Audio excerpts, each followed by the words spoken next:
public parties to watch the world's biggest sport. And I'm very excited. It's my first World Cup in Calgary. How you can take part in local celebrations. Looking for a suspect accused of sexually assaulting women in Fish Creek Park. And calling for protections for an iconic animal. If we could get bison as wildlife, that opens up different options and different opportunities. After the province decides not to reclassify the species. CTV Calgary, local breaking news with Alicia Fieldberg. Good afternoon. The 2026 World Cup is officially underway, and though Calgary isn't hosting any games, the soccer spirit is alive across our city. Well, let's bring in Tim Brooks. So, Tim, you're at Eau Claire Plaza tonight. Yes, and you might have to use your imagination a little bit right now, Alicia, because it's dead quiet down here right now. But tomorrow afternoon, when Canada kicks off at 1 p.m., it will be anything but.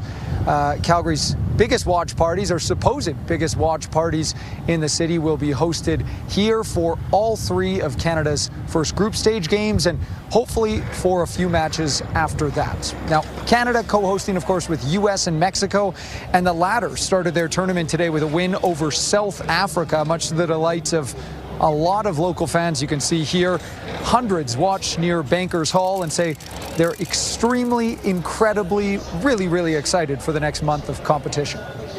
Football is a passion in Mexico, and we're very glad to be able to continue celebrating our team in Calgary. So it's very important for us share with the people the passion of the football. And I love Canada for love the Mexican people. Thank you, Canada.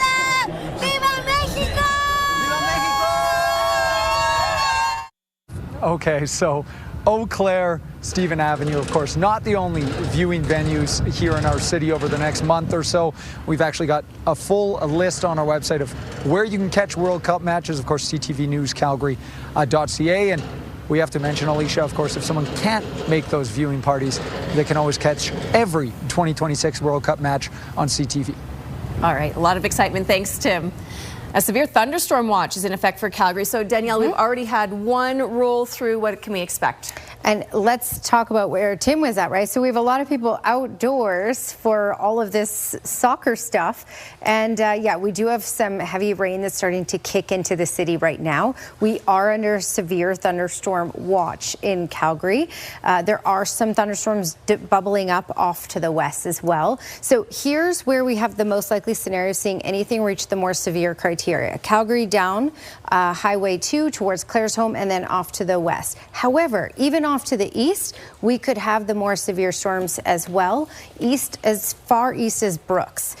Okay, here's a look at all the storms happening right now. I want to zoom into Calgary and you can see some rainfall that's tracking in. You can also see the storms off to the west. They might kick into the south end of Calgary, but a lot of this activity is actually dying out before it reaches the city and just materializing into just rainfall. It's south of the city along Highway 2 and then to the east of Highway 2 that we're getting, look at this.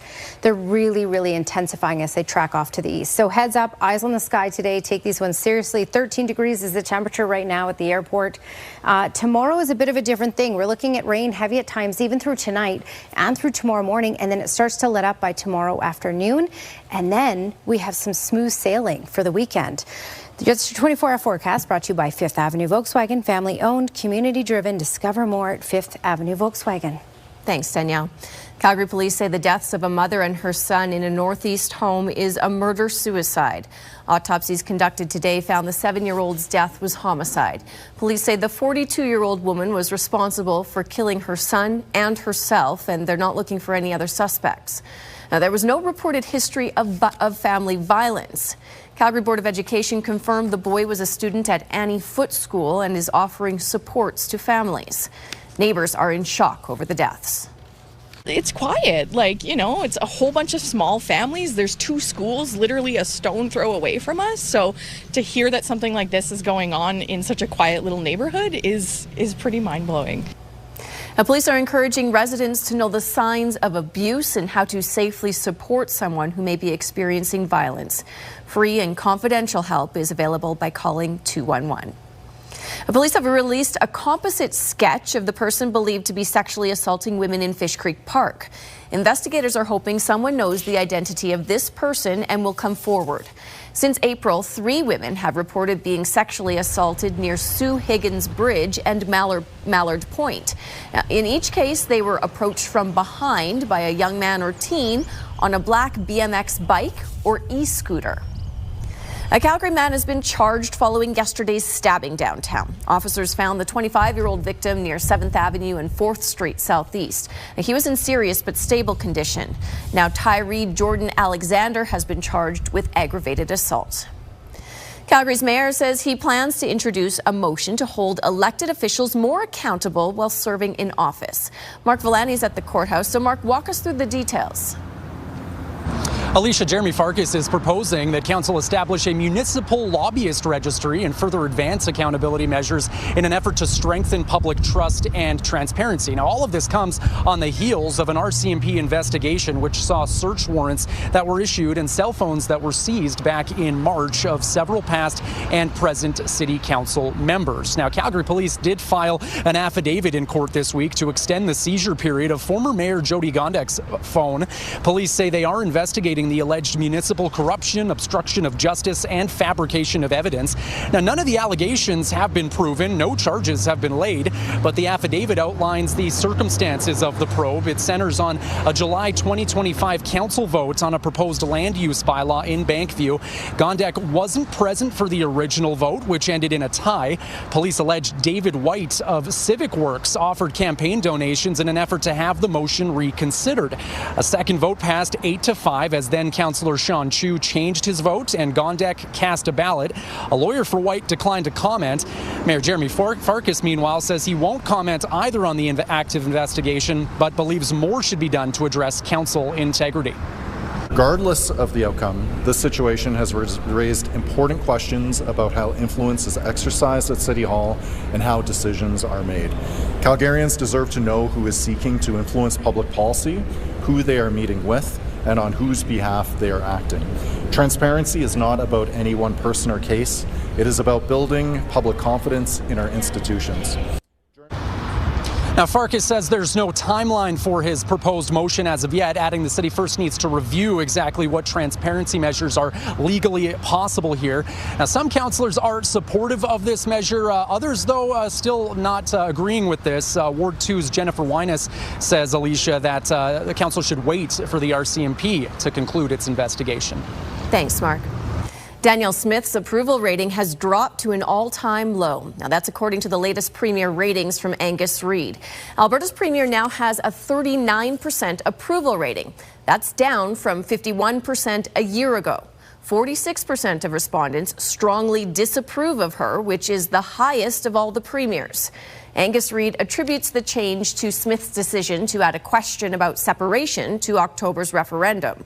The online survey of just over 1,800 Canadian adults was done from May 7th to 11th. Alberta's margin of error is plus or minus 5 percentage points 19 times out of 20. The UCP government has filed its appeal against a judge's decision to throw out a separatist petition. Last month, the court found the province neglected to fulfill its duty to consult First Nations. The province plans to argue the judge made 14 errors in her decision and failed to give weight to the democratic purpose of the petition process. Danielle Smith has said that her government is prepared to challenge this ruling all the way to the Supreme Court if necessary. A Calgary lawyer may face discipline for misusing artificial intelligence for a court submission in a recent child custody case. Folosaid Oligbemi won the case for her client, but her assistant helped her write the closing arguments and used AI. Now, this is allowed. However, 2 of the 3 cases cited in the statement did not exist. The lawyer is now facing a Law Society of Alberta hearing. Legal experts say this case involving AI hallucinations is not unique. So it's basically trying to summarize existing information that it can find. And honestly, if it can't find something, and if you don't prompt the program properly, it will make things up. They're called hallucinations. So that's where it is really important on the one that actually holds the law license to be giving a human eye onto the product before they submit it. Olugbemi told CTV she has no comment on the matter ahead of the hearing. Well, some competitors at Calgary Stampede might have to leave their horses behind. Canada is clamping down after an animal parasite was detected in Texas. Plus, celebrating a big anniversary with a gift to help more Alberta kids.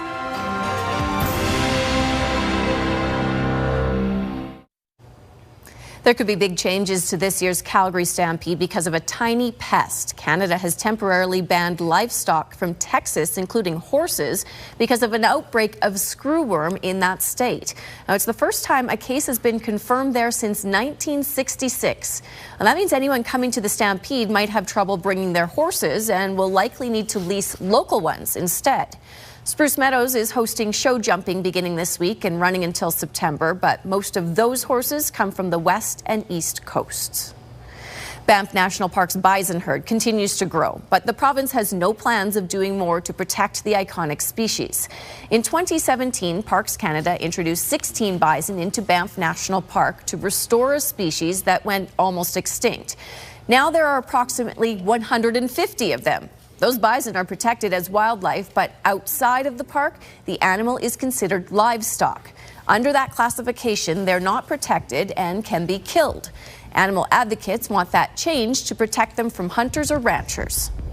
They are a native species. They're a keystone species for most of the grasslands, and they're really important in a lot of Indigenous cultures, in a lot of our history. So they've been here, and they are an animal that's associated with North America, so we think that they should be considered wildlife. The Ministry for Environment and Protected Areas told CTV News it has no plans of changing that designation.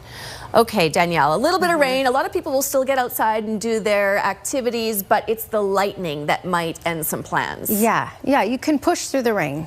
Pushing through the lightning, not recommended from me and all weather experts, because that's dangerous, of course. And yes, there are thunderstorms happening in many parts of southern Alberta. There's a couple that have developed out to the west of the city. We could see that here too. We've already had a thunderstorm here in the city, and there's the chance of more. 11 degrees is the temperature in Calgary. We just dropped a little bit because we have this rainfall moving through right now. Plus it's windy, and it's a cold wind predominantly out of the north, so that makes things feel even cooler. So if you are heading out, rain jacket and a sweater for sure.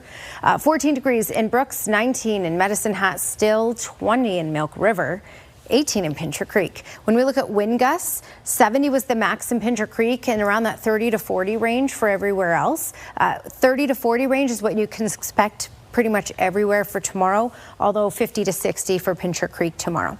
All right, so we do have a severe thunderstorm watch in place, Calgary down Highway 2 towards Claresholm and off to the west. Why? Because some of these storms could actually intensify enough to give larger size hail. There have already been some reports of that with some of these cells that have already passed through these areas today. This is second wave moving through right now. Down you can see the mountains here towards Calgary, down to Lethbridge in the south. So there's a lot of storms happening. I want to zoom into the Calgary area to give you an idea what's happening. So right now we have rainfall moving through. There earlier, there was that thunderstorm that tracked through. Now we have rain. You can see what's happening off to the west as well. So north of Diamond Valley, you're looking at Pritis, Millerville areas, Bragg Creek, dealing with this type of activity right now. Doesn't look like it's producing large size hail, but in some isolated spots, smaller size hail is possible with these cells, and that could intensify as it tracks off to the east. Check this out, for example. Look at all these cells that are tracking through Milo and Lomond right now, and a lot of lightning with that. And before they hit Milo and Lomond areas, they were producing some decent size hail. When we look at timeline of all of this, this will be active and busy till at least 10:30, even if it's just rainfall. Then things start to quiet down a little bit in most communities. But Calgary down through Trans-Canada, we're looking at rain overnight. That will continue in through tomorrow morning for the city, and then it will slump down to the south. All communities looking at a decent rainfall from this.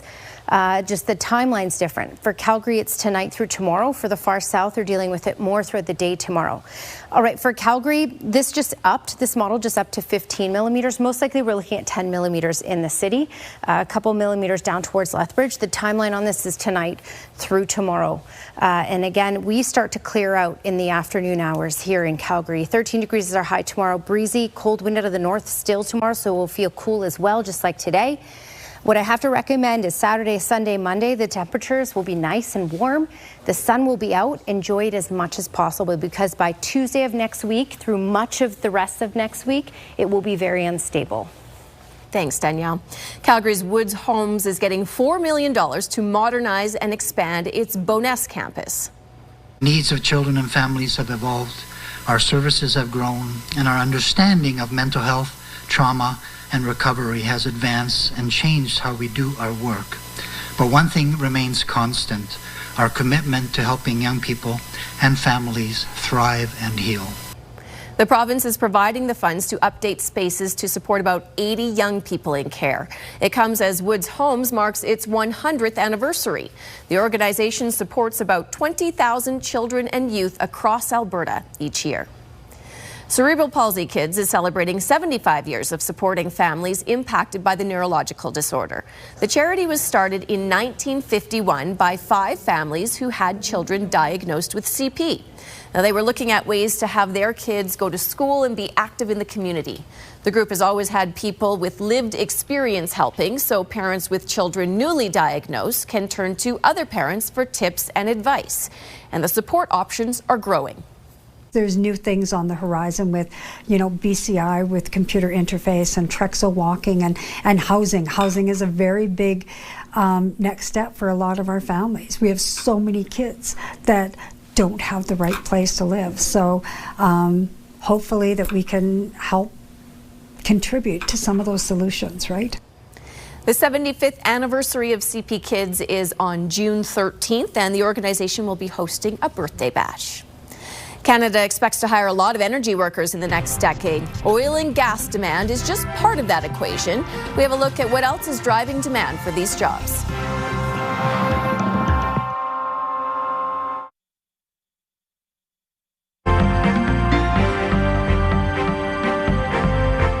Another announcement from the United States president caused big swings in the market today. Joining me is Dave Popowich, portfolio manager with the Popowich-Carmeli Advisory Group. So, Dave, President Trump called off his threat to attack Iran tonight.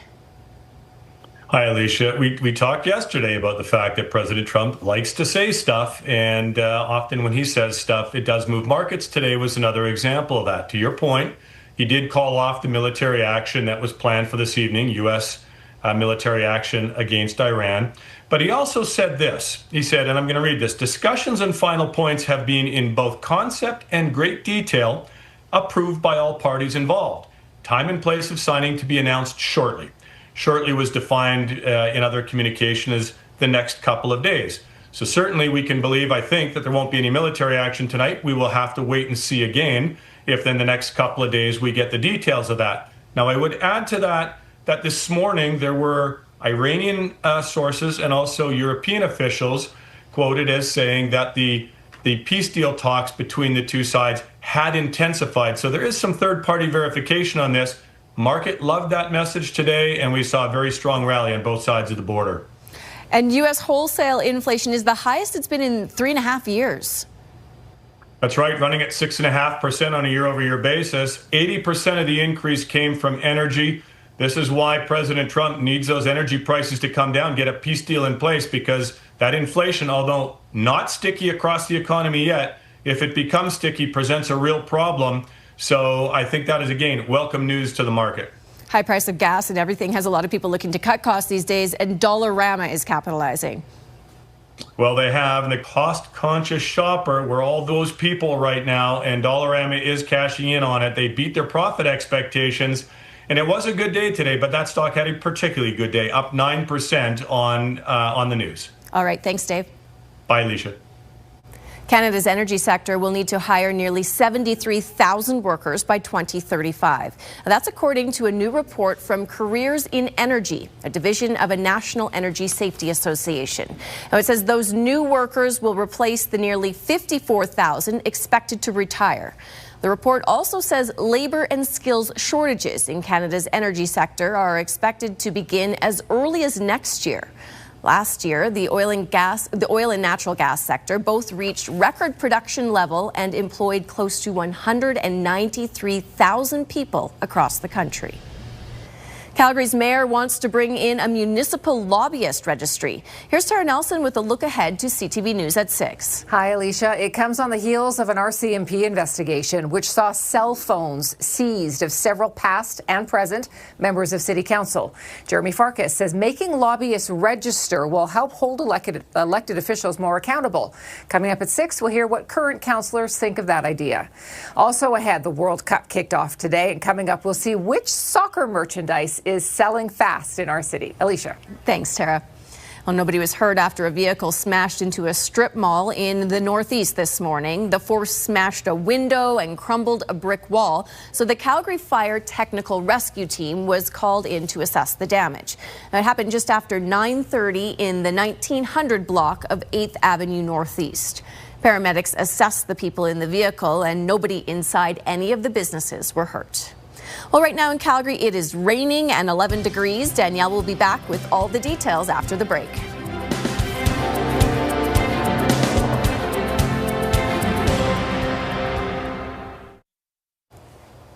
Danielle, the weather may be impacting some plans during the weeknights, but is the weekend looking a little better? Yeah, this will all start to work its way out by tomorrow afternoon. And then we have a stretch of 3 days where it looks lovely.